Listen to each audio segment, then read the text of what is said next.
and welcome. I am overjoyed to be here with you all today. This is our first episode back, and which is to say it's really our second episode because I broadcast exactly one episode last year, and then ended up getting really sick with a series of illnesses that really derailed my life in a lot of ways, but I also learned a lot. And it certainly has given me a ton of appreciation for now being able to come back and share time and space with you all after basically a year of a lot of upheaval and not getting to do that. So I am a folk singer, I'm a writer, I'm a rancher living in Western South Dakota.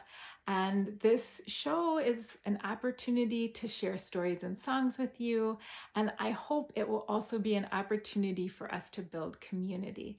So if you have been following me for a while, you kind of know a little of my backstory, which is that I was a touring musician, had only ever lived in cities and suburbs, and then moved to Western South Dakota for what was, I thought, a temporary adventure, and ended up falling in love with the wind and the grass and the big sky and also sheep.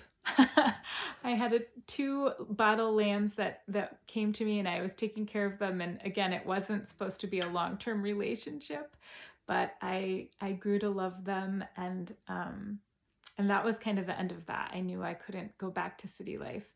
And then I fell in love with my husband, and now we have two kids and we work together on this ranch. So this show, like a lot of my work, is really meant to connect those of you who don't live on farms and ranches to the source of of the food supply chain, because that's what we do here. We're working in agriculture, and then also to connect those of us that are working in agriculture, because often we are in these very rural places. We're separated by a lot of miles, and our work sort of necessarily means that we're here around the clock and around the calendar. So I just wanted an opportunity for us to share time together and share these stories. So for this very first show back, I asked many of you to contribute some stories to me with the theme of seeds and seed catalogs. So a few years ago, I named this time of year seed catalog season. And really it's meant to end, or after the end of Christmas, when we're all sort of in that weird space of like the holiday festivities are over, but it's still actually quite a long way till we're going to get to be in spring and warm weather, especially for those of us who live this far north. It can be a little bit of a bleak time, I guess. But when those seed catalogs start arriving, it's just this glorious reminder that this cold will not last forever, that the dark days will not last forever, that the light is going to return. So, seed catalog season is quite a joyous time. And I really wanted us to have an opportunity to share a little bit of what has worked for us with seeds. And, obviously we've got a lot of different regions represented in the United States, a lot of different growing regions. So where I live, we're categorized as 4B, I think, but some winters, because our weather is incredibly variable, some winters we're actually almost closer to zone 3.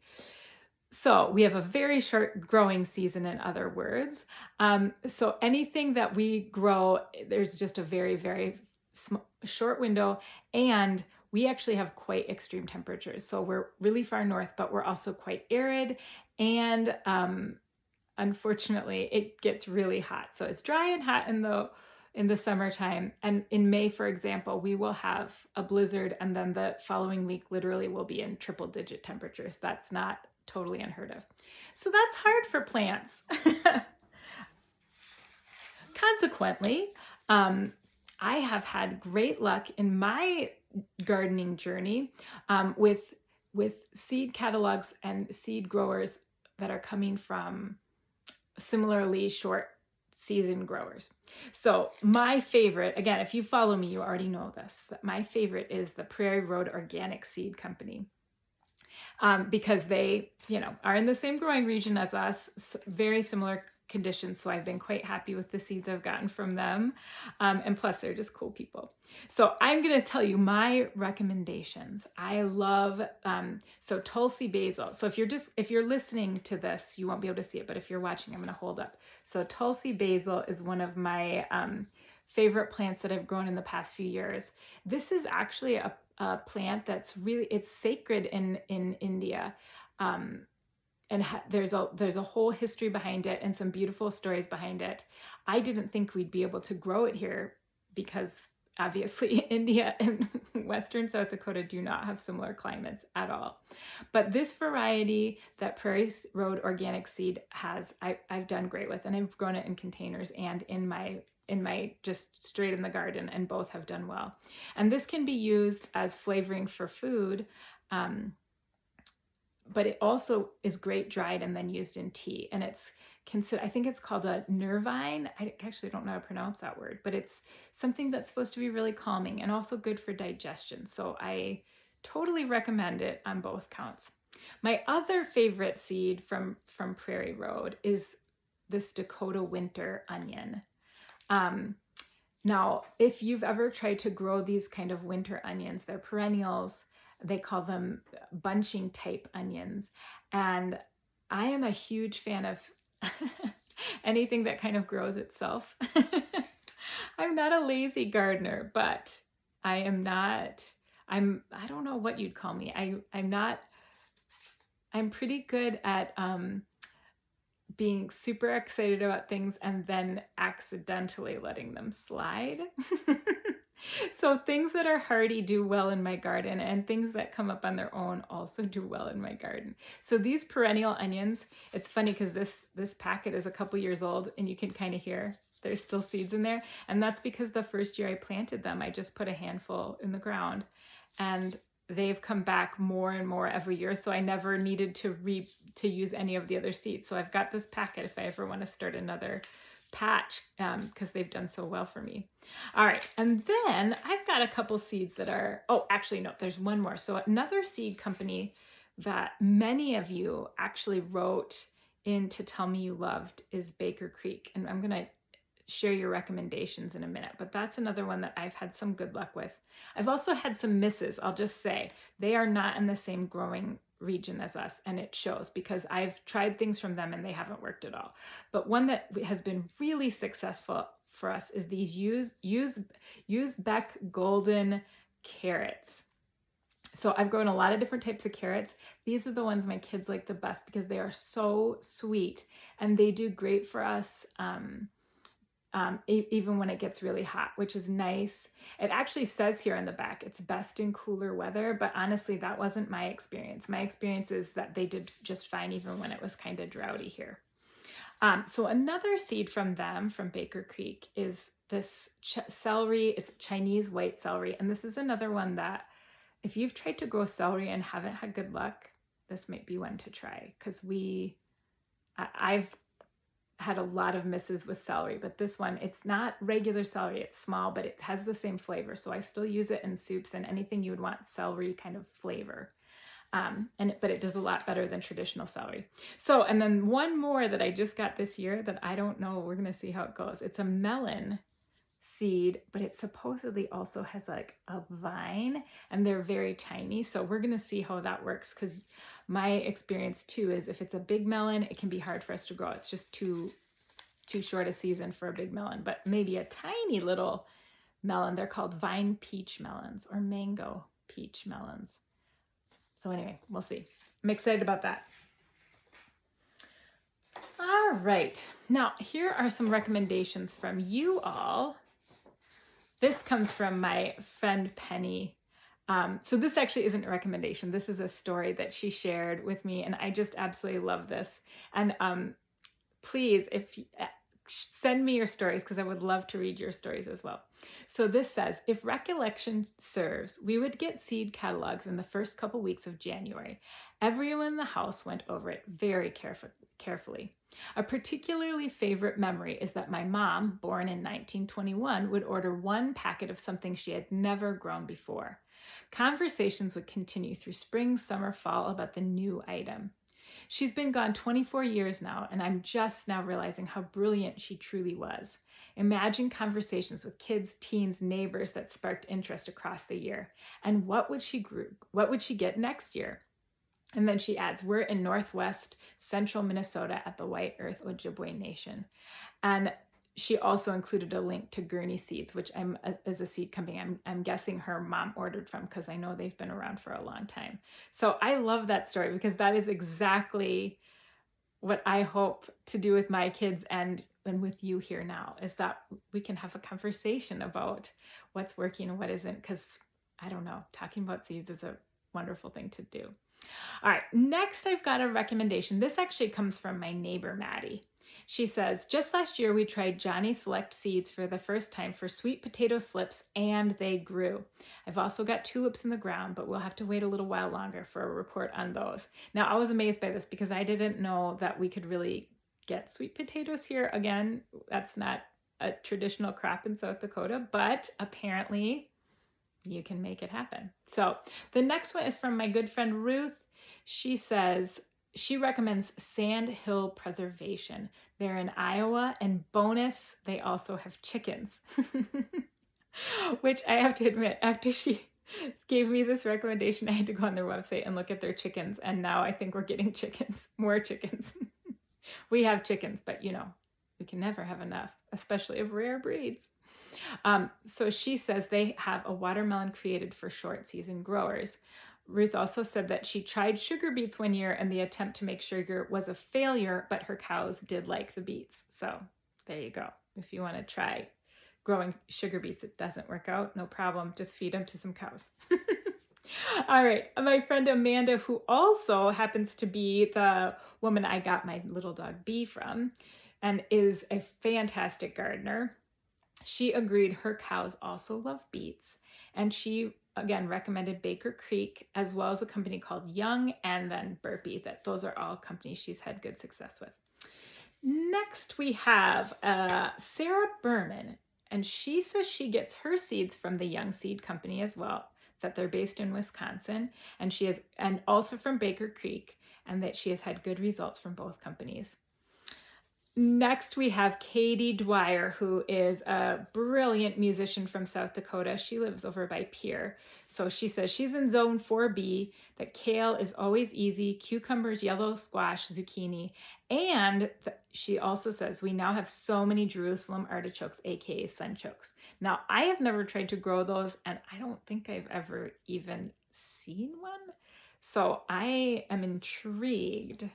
We maybe have to get more information on this, on what Jerusalem artichokes, aka sunchokes, are like, and how one might use them in cooking. All right, this is from my friend Ren. She actually lives in the Pacific Northwest. She also recommends Baker Creek seeds. She says she's in zone 8B, and she has had good luck growing strawberry popcorn, Georgia candy roaster squash, green beans, and herbs. And that's really interesting, because I know in the Pacific Northwest, for you all out there, basically the exact opposite conditions as us, which is to say it's warm for a long time, but it doesn't get very hot and it's not very sunny. So that the Georgia candy roaster squash, I would imagine that squash could be a trickier thing to grow out there, because I think they usually like heat. So that's good to know. All right, the next is from Emily, who lives in Spearfish. She says, I really like Folks Farm in Fort Collins, Colorado. We have had great success with their tomatoes and wildflowers. I also ordered from High Desert Seed and Garden this year, and I'm very excited to try their tomato and other seeds. I am in Spearfish, which is rated a 5B, but I tend to look at the 4 range. So that is also, I have not heard of High Desert Seed and Garden before, but I'm going to definitely check them out, since obviously we also live in the high desert. So the last 2 are from Charlene, who recommends Baker's Creek. And I just have to say, Charlene, you sent me a picture, and your seed drawer is super cool. Really cool seed drawer. And then last of all, from my friend Wilbur, he's recommending High Country Gardens, which is another company I hadn't heard of. So I'm excited to look them up as well. All right, so those were all the things I got on the internet. the recommendations I got from people writing in on the internet. And there's nothing wrong with that. I love your recommendations in any form. If they come on the internet, I will be very happy. However, if you would like to mail me a letter, I would really, really love that too. So I did have 2 people who wrote me letters. One is a postcard, and it's actually got a picture of Santiago on the front of it, and then this is what it says. It says, Eliza, my family just returned from 2 amazing weeks visiting our daughter in Chile. I had an extra postcard, and then I read your post. South America is beautiful, full of kind people and delicious foods, but we are so grateful to have our feet back on our 3 sweet acres outside Garrettson, South Dakota. Johnny's selected seeds will get our order this week. We grow everything, pulling tomatoes from the freezer and a butternut squash from the basement today. But pumpkins are the most fun to grow, harvest, decorate, and eat. And that is from Sarah and Blake, and I think their last name is Beeler. I guess I'm not quite sure how to pronounce it, but thank you. Oh, and she says Growing Zone 4B. So thank you so much for sending me a postcard. And then I got one other letter. This is from Adele Enright, and she lives in Timberlake, South Dakota, which is not that far from me. All right, so it says seed catalogs. The first ones came in December. I just want to say I love them all. I am at the stage of my life as a widowed great-grandma, so I am not gardening large anymore, have raised beds and buy most plants now. I highly recommend Pine Tree Garden Seeds because they are headquartered in New Gloucester, Maine. For cold-resistant, short-growing seasoned veggies, this really worked for me. And their catalog is awesome. Has seeds, supplies, books, hobby items, and more. And then she has their website, which is Pine Tree Garden Seeds, superseeds.com. And it says, love the lamb story, and then Adele. So thank you so much, Adele, for sending me a letter. And if you keep up with me on social media, I'm going to keep updating what the coming topics are for this show because I would love to share your stories and your letters. And I know it's hard to do one more thing. So sending a letter might not be realistic, but if you have the time and energy to send it to me, that would be great. And I am going to get myself together and get some postcards that I can send back to you. So if you send me a letter or postcard, I will send you one back. And here's the info. It will be in the show notes, and I will keep repeating this. But if you want to send it, it's to P.O. Box, Bison, South Dakota, 57620. Otherwise, you can always just DM me or put something in the comment section and I will include it. So with that said, our next topics are going to be about spring, since obviously that's coming right up. So I'm looking for stories about how you know that spring is on the way where you live. What is usually the first sign of spring where you live? And if you have any stories from, years past or when you were younger of just that sense memory of when you knew winter had changed over to spring, I would love to share those stories on this show. So I'm hoping anyway that you will send me messages and I can share them.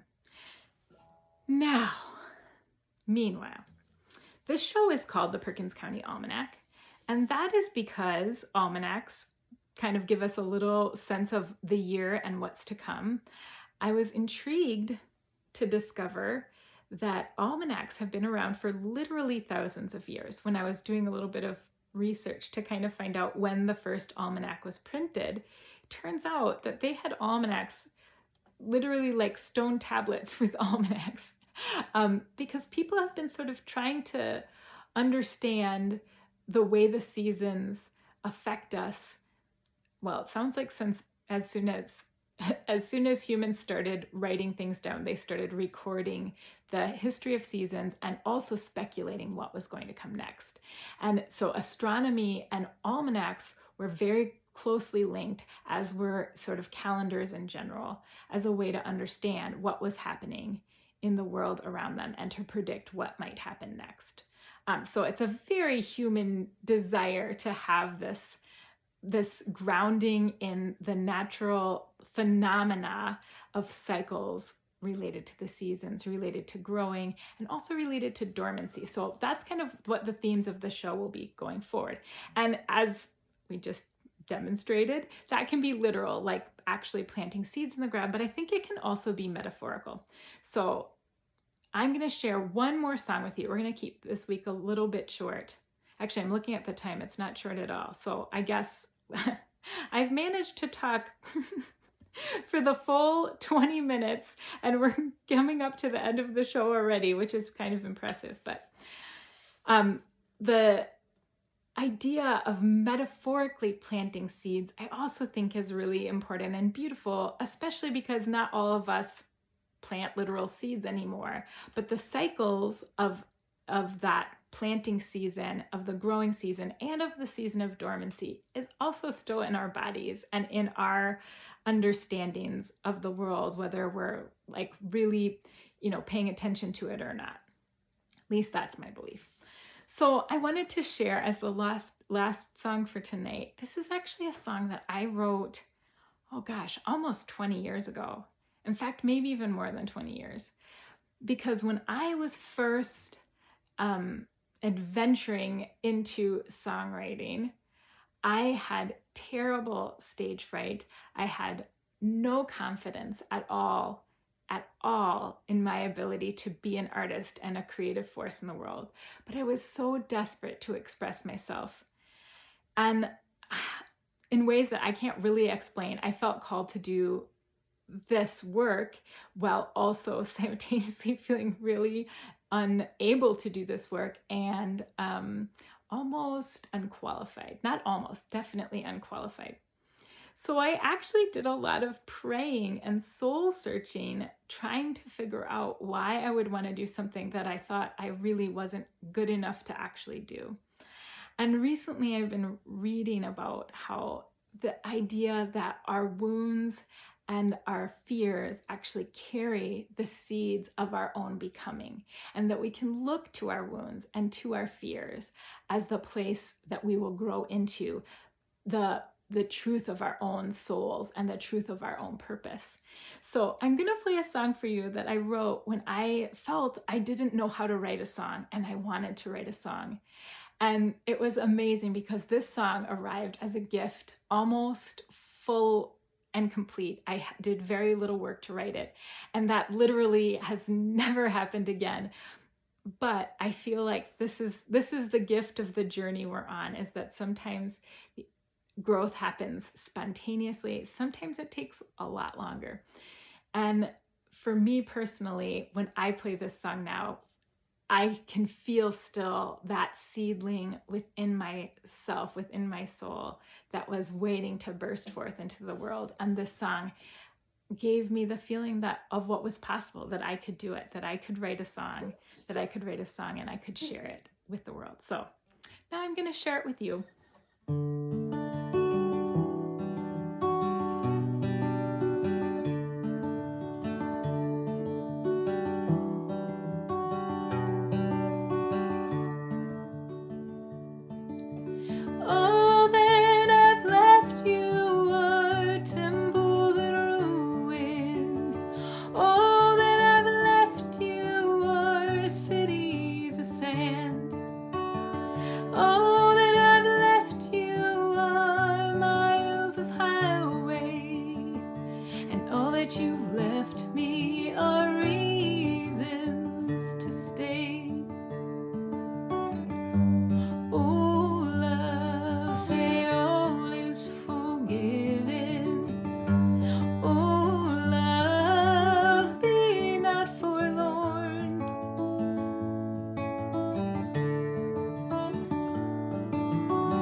Screen doors and back doors and grass that's been broken, a shovel to bury our troubles away. Oh, love, say all is forgiven. Oh, love, be not forlorn.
you so much for joining me here. And I hope you all go out and grow some seeds, if not in the ground, in your heart. We're not quite at the point where I guess we can put them in the ground if you live as far north as we do. So you may have to do more of the heart seeds this week. Wait a few more weeks before you put anything in the ground. But in the meantime, I hope you're all well, and I hope you're all happy. And I'm going to share one of the phrases my husband always uses that I love. He always says, be good, and if you can't be good, be careful. Much love to you all. I will see you next week here, same time, same place.